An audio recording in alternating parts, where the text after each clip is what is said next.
नमस्कार दोस्तों, आप सब देख रहे हैं आपके अपने YouTube चैनल एजुकेशन 9A पर आप सबका स्वागत है। आज हम बात कर रहे हैं तैयारी 4 बीपीएससी तैयारी 4 जो मुख्यमंत्री का फैसला हर साल भर्ती होगा। सबसे बड़ी खुशखबरी। नमस्ते दोस्तों, आज के इस नए एक्सप्लेनर में सबका बहुत बहुत स्वागत है। चलिए बिना किसी देरी के सीधे मुद्दे की बात करते हैं। देखिए, बिहार में शिक्षक भर्ती को लेकर हाल ही में कुछ बहुत ही हाई लेवल मीटिंग्स हुई हैं और वहां से कुछ ऐसे स्ट्रक्चरल अपडेट्स निकल कर आए हैं जो इस पूरे सिस्टम को बदल कर रख देंगे। कुछ बहुत अच्छी खबरें हैं, लेकिन साथ ही कुछ ऐसे गंभीर और अनसुलझे सवाल भी खड़े हो गए हैं जिन पर आज हमें गहराई से चर्चा करनी है।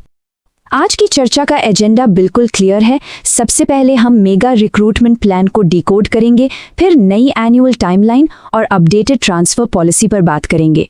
उसके बाद उस टॉपिक पर आएंगे जिसने सबकी धड़कनें बढ़ा रखी हैं, यानी TRE 4.0 का सस्पेंस। और आखिर में बात होगी कि अब आगे की तैयारी कैसे करनी है। तो चलिए शुरुआत करते हैं हमारे पहले सेक्शन से, यानी सरकार का मेगा भर्ती प्लान और स्कूलों के लिए उनका अगले 5 साल का विजन। आप जरा इस नंबर पर गौर कीजिए, 1 लाख। बिल्कुल सही सुना। हाल ही की बैठकों से जो सबसे बड़ा और सबसे महत्वाकांक्षी संकल्प सामने आया है वो यही है। शिक्षा की क्वालिटी को सुधारने के लिए अगले 5 सालों में पूरे 1 लाख शिक्षकों की भर्ती का लक्ष्य रखा गया है। ये अपने आप में एक बहुत बड़ा और गेम चेंजिंग कदम है। अब अगर इस 5 साल के विजन को हम थोड़ा प्रैक्टिकल तरीके से समझें और इसे छोटे हिस्सों में बांटें तो गणित एकदम सीधा है। इसका मतलब है कि सरकार ने हर साल 20,000 शिक्षकों की भर्ती का एक नया बेसलाइन कोटा तय कर दिया है। और हाँ, यहाँ एक बात बिल्कुल क्लियर कर लेना जरूरी है, ये जो नया एनुअल कोटा है ना, ये किसी एक स्पेसिफिक क्लास के लिए नहीं है। ये पूरी तरह से कॉम्प्रिहेंसिव है, यानी क्लास 1 से लेकर क्लास 12 तक, प्राइमरी से लेकर सीनियर सेकेंडरी तक हर लेवल की भर्ती पर यह नियम समान रूप से लागू होगा। चलिए अब आगे बढ़ते हैं सेक्शन 2 की तरफ, जो है हमारी नई एनुअल टाइमलाइंस, यानी एस्पिरेंट्स के लिए एक फिक्स और प्रिडिक्टेबल साइकिल। देखिए, अब तक जो एग्जाम्स के शेड्यूल में थोड़ा बहुत कंफ्यूजन रहता था, उसे दूर करने के लिए एक पक्का स्ट्रक्चर तैयार किया गया है।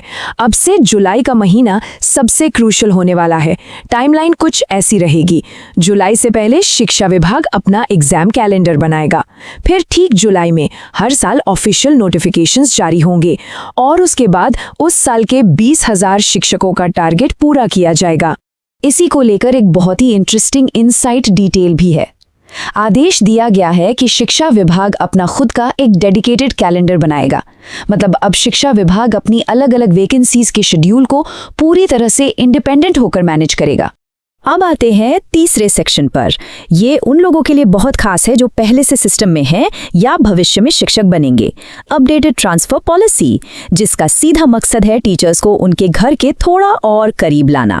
इस नई पॉलिसी को काफी पारदर्शी और सुविधाजनक बनाने की कोशिश की गई है।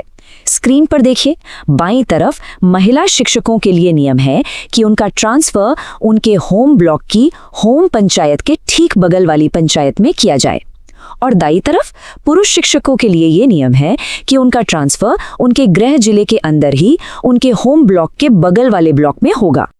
इसी के साथ एक छोटा सा लेकिन बहुत बढ़िया अपडेट और भी है। स्कूलों में जो यूनिफॉर्म बांटी जाती है उसकी सप्लाई अब जीविका पहल के जरिए होगी। इससे 2 बड़े फायदे होंगे।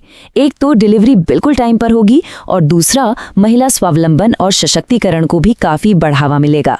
खैर, अब रुकते हैं उस टॉपिक पर जो आज का सबसे बड़ा मुद्दा है, सेक्शन 4 TRE 4.0 का सस्पेंस और वो सवाल जिनके जवाब अभी तक नहीं मिले हैं। सच कहें तो इस वक्त हर एस्पिरेंट के दिमाग में बस एक ही सवाल घूम रहा है, BPSC TRE 4.0 की वैकेंसीज का आखिर क्या होगा। ये एक ऐसा हाथी है जो कमरे में मौजूद तो है, लेकिन कोई इसके बारे में साफ साफ बोल नहीं रहा। इन नई नीतियों ने इस अपकमिंग एग्जाम पर एक बहुत बड़ा प्रश्न चिन्ह लगा दिया है। इस सस्पेंस के पीछे की असल कहानी क्या है, इसे बिल्कुल न्यूट्रल होकर समझते हैं। देखिए, सीएम ऑफिस ने फाइनल डिसीजन के लिए 4 दिन का वक्त मांगा है। सबसे बड़ा डर यह है कि TRE 4.0 के तहत जिन 46,000 से ज्यादा वैकेंसीज की उम्मीद थी, उनका भविष्य क्या होगा यह भी किसी को नहीं पता। अनिश्चितता इस बात की है कि क्या TRE 4.0 एक अलग एग्जाम रहेगा या फिर इसे भी उसी नए 20,000 वाले एनुअल कोटे में मर्ज कर दिया जाएगा। और सोचिए अगर इसे मर्ज किया गया तो असर क्या होगा। अगर 46,000 से ज्यादा की एक्सपेक्टेड सीटें सिकुड़कर सिर्फ 20,000 रह गई तो कंपटीशन का लेवल कितना भयानक हो जाएगा, इसका अंदाजा लगाना मुश्किल नहीं है। यही वजह है कि इस फैसले का इतनी बेकरारी से इंतजार हो रहा है। तो ऐसे में सवाल उठता है कि अब आगे क्या? सेक्शन 5 भविष्य की तैयारी। इन 4 दिनों के इंतजार में आखिर किया क्या जाए? देखिए, सोर्सेस से जो जानकारी मिली है उसके हिसाब से सबसे अच्छी स्ट्रैटेजी यही है कि अपनी तैयारी की लय को बिल्कुल मत टूटने दीजिए।